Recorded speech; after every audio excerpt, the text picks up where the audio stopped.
ओम साईं राम। श्री साईं सच्चरित्र अध्याय 40। श्री साईं बाबा की कथाएं। श्री बीवी देव की माता का उद्यापन समारोह में सम्मिलित होना और हेमंत पंत के सहभोज में चित्र के रूप में प्रकट होना। इस अध्याय में दो कथाओं का वर्णन है। बाबा किस प्रकार श्रीमान देव की माँ के यहाँ उद्यापन में सम्मिलित हुए और बाबा किस प्रकार होली त्योहार के भोजन समारोह के अवसर पर बांद्रा में हेमंत पंत के गृह पधारे। प्रस्तावना। श्री साईं समर्थ धन्य हैं जिनका नाम बड़ा सुंदर है। वे सांसारिक और आध्यात्मिक दोनों ही विषयों में अपने भक्तों को उपदेश देते हैं और भक्तों को अपना जीवन ध्येय प्राप्त करने में सहायता प्रदान कर उन्हें अपनी शक्ति प्रदान करते हैं। वे भेदभाव की भावना को नष्ट कर उन्हें अप्राप्य वस्तु की प्राप्ति कराते हैं। भक्त लोग साईं के चरणों पर भक्ति पूर्वक गिरते हैं और श्री साईं बाबा भी भेदभाव रहित होकर प्रेम पूर्वक भक्तों को हृदय से लगाते हैं। वे भक्तगण में ऐसे सम्मिलित हो जाते हैं जैसे वर्षा ऋतु में जल नदियों से मिलता तथा उन्हें अपनी शक्ति और मान देता है। श्रीमती देव का उद्यापन उत्सव। श्री बीवी देव ढाणू जिला ठाणे में मामलतदार थे। उनकी माता के लगभग 25 या 30 व्रत लिए थे, इसलिए अब उनका उद्यापन करना आवश्यक था। उद्यापन के साथ साथ 100-200 ब्राह्मणों का भोजन भी होने वाला था। श्री देव ने एक तिथि निश्चित कर बापू साहब जोग को एक पत्र चिट्ठी भेजा। उसमें उन्होंने लिखा कि तुम मेरी ओर से श्री साईं बाबा को उद्यापन और भोजन में सम्मिलित होने का निमंत्रण दे देना और उनसे प्रार्थना करना कि उनकी अनुपस्थिति में उत्सव अपूर्ण ही रहेगा। मुझे पूर्ण आशा है कि वे अवश्य ढाणू पधार कर दास को कृतित करेंगे। बापू साहब जोग ने बाबा को वह पत्र पढ़कर सुनाया। उन्होंने उसे ध्यानपूर्वक सुना और शुद्ध हृदय से प्रेषित निमंत्रण जानकर वह कहने लगे कि जो मेरा स्मरण करता है उसका मुझे सदैव ही ध्यान रहता है। मुझे यात्रा के लिए कोई भी साधन, गाड़ी, तांगा या विमान की आवश्यकता नहीं है। मुझे तो जो प्रेम से पुकारता है उसके सम्मुख मैं अविलंब ही प्रकट हो जाता हूँ। उसे एक सुखद पत्र भेज दो कि मैं और 2 व्यक्तियों के साथ अवश्य आऊँगा। जो कुछ बाबा ने कहा था जोग ने श्री देव को पत्र में लिखकर भेज दिया। पत्र पढ़कर देव को बहुत प्रसन्नता हुई, परंतु उन्हें ज्ञात था कि बाबा केवल राहता, रुई और नीमगांव के अतिरिक्त और कहीं भी नहीं जाते हैं। फिर उन्हें विचार आया कि उनके लिए क्या असंभव है। उनकी जीवनी अपार चमत्कारों से भरी हुई है। वे तो सर्वव्यापी हैं। वे किसी भी वेश में अनायास ही प्रकट होकर अपना वचन पूर्ण कर सकते हैं। उद्यापन के कुछ दिन पूर्व एक सन्यासी ढाणू स्टेशन पर उतरा, जो बंगाली सन्यासियों के समान वेशभूषा धारण किए हुए था। दूर से देखने में ऐसा प्रतीत होता था कि वह गौ रक्षा संस्था के स्वयंसेवक हैं। वह सीधा स्टेशन मास्टर के पास आया और उनसे चंदे के लिए निवेदन करने लगा। स्टेशन मास्टर ने उसे सलाह दी कि तुम यहाँ के मामलेदार के पास जाओ और उनकी सहायता से ही तुम यथेष्ट चंद्रा प्राप्त कर सकोगे। ठीक उसी समय मामलेदार भी वहाँ पहुँच गए। तब स्टेशन मास्टर ने सन्यासी का परिचय उनसे कराया और वे दोनों स्टेशन के प्लेटफॉर्म पर बैठे वार्तालाप करते रहे। मामलेदार ने बताया कि यहाँ के प्रमुख नागरिक श्री राव साहेब नरोत्तम सेठ ने धर्मार्थ कार्य के निमित्त चंदा एकत्र करने की एक नामावली बनाई है। अतः अब एक और दूसरी नामावली बनाना कुछ उचित सा प्रतीत नहीं होता। इसलिए शेषकर तो यही होगा कि आप 2-4 माह के पश्चात पुनः यहाँ दर्शन दें। यह सुनकर सन्यासी वहाँ से चला गया और 1 माह पश्चात श्रीदेव के घर के सामने तांगे से उतरा। तब उसे देखकर देव के मन ही मन सोचा कि वह चंदा मांगने ही आया है। उसने श्री देव को कार्यवस्त देखकर उनसे कहा, श्रीमान, मैं चंदे के निमित्त नहीं वरन भोजन करने के लिए आया हूँ। देव ने कहा, बहुत आनंद की बात है, आपका सहर्ष स्वागत है। सन्यासी, मेरे साथ 2 बालक और हैं देव, तो कृपा उन्हें भी साथ ले आइए। भोजन में अभी 2 घंटे का विलंब है, इसलिए देव ने पूछा, यदि आज्ञा हो तो मैं किसी को उनको बुलाने को भेज दूं। सन्यासी, आप चिंता ना करें, मैं निश्चित समय पर उपस्थित हो जाऊंगा।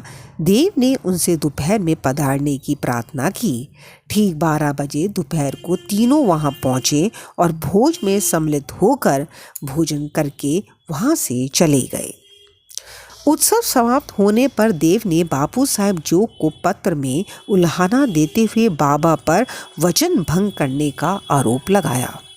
जोग वह पत्र लेकर बाबा के पास गए, परंतु पत्र पढ़ने के पूर्व ही बाबा ने उनसे कहने लगे, अरे, मैंने वहाँ जाने का वचन दिया था तो मैंने उसे धोखा नहीं दिया। उसे सूचित करो कि मैं अन्य 2 व्यक्तियों के साथ भोजन में उपस्थित था, परंतु जब वह मुझे पहचान ही ना सका तब निमंत्रण देने का कष्ट ही क्यों उठाया था। उसे लिखो कि उसने सोचा होगा कि वह सन्यासी चंदा मांगने आया है, परंतु क्या मैंने उसका संदेह दूर नहीं कर दिया था कि 2 अन्य व्यक्तियों के साथ मैं भोजन के लिए आऊँगा? और क्या वह 3 मूर्तियाँ ठीक समय पर भोजन में सम्मिलित नहीं हुई? देखो, मैं अपना वचन पूर्ण करने के लिए अपना सर्वस्व निछावर कर दूंगा। मेरे शब्द कभी असत्य ना निकलेंगे। इस उत्तर से जोग के हृदय में बहुत प्रसन्नता हुई और उन्होंने पूर्ण उत्तर लिखकर देव को भेज दिया। जब देव ने उत्तर पढ़ा तो उनकी आंखों से अश्रुधाराएं प्रवाहित होने लगीं। उन्हें अपने आप पर बड़ा क्रोध आ रहा था कि मैंने व्यर्थ ही बाबा पर दोषारोपण किया। वह आश्चर्यचकित से हो गए कि किस तरह मैंने सन्यासी की पूर्व यात्रा से धोखा खाया, जो कि चंदा मांगने आया था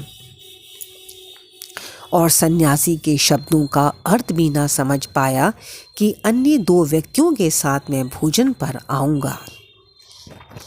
इस कथा से विदित होता है, जब भक्त अनन्य भाव से सद्गुरु की शरण में आता है तभी उसे अनुभव होने लगता है कि उसके सब धार्मिक कृत्य उत्तम प्रकार से चलते हैं और निर्विघ्न समाप्त होते हैं। हेमंत पंत का होली द्वार पर सहभोज। अब हम एक दूसरी कथा लें जिसमें बतलाया गया है कि बाबा ने किस प्रकार चित्र के रूप में प्रकट होकर अपने भक्तों की इच्छा पूर्ण की। सन 1917 में होली पूर्णिमा के दिन हेमंत पंत को एक स्वप्न हुआ।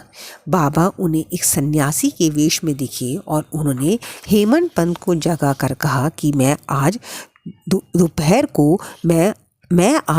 को तुम्हारे यहाँ भोजन करने आऊँगा।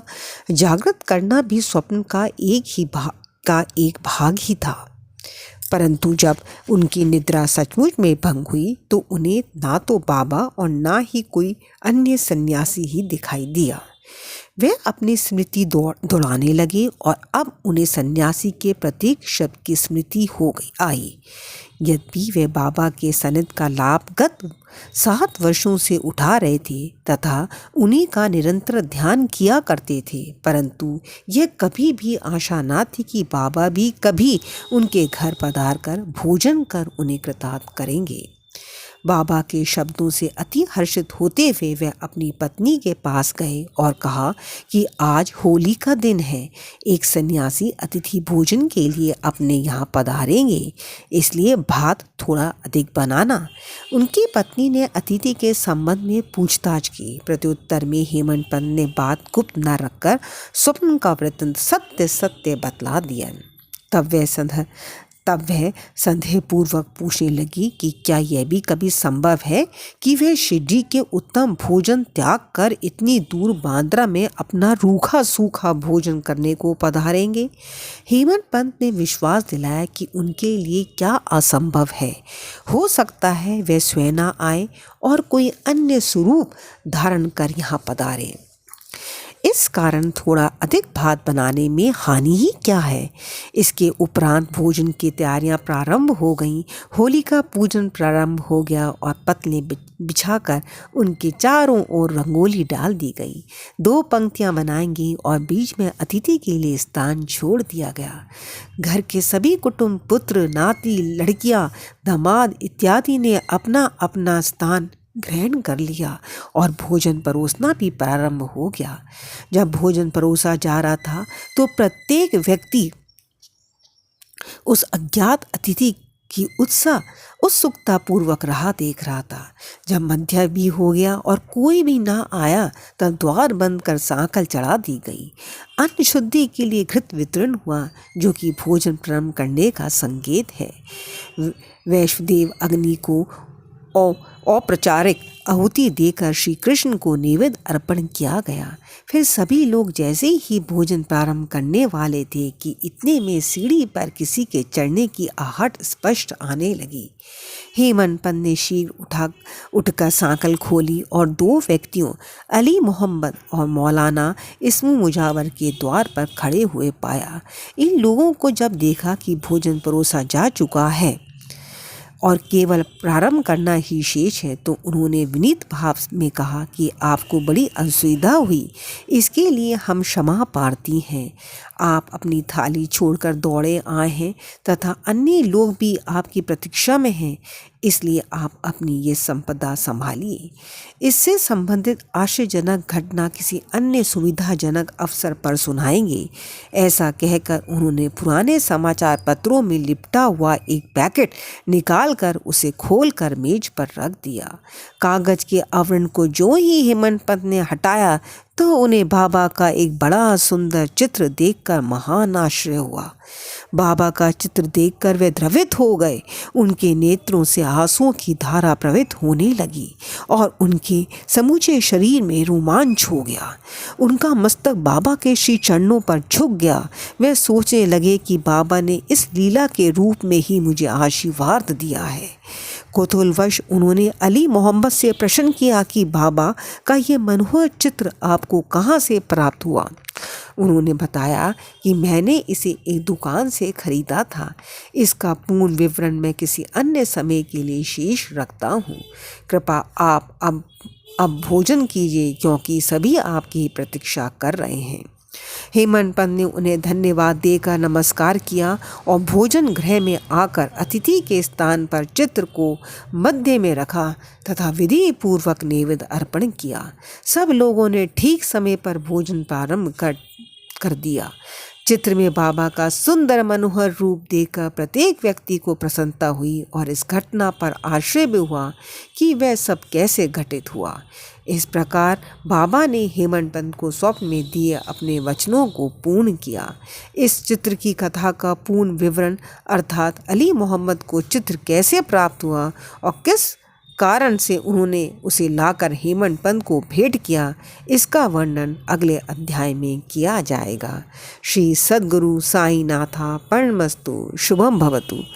ओम Sai Ram. Please like, subscribe and share please.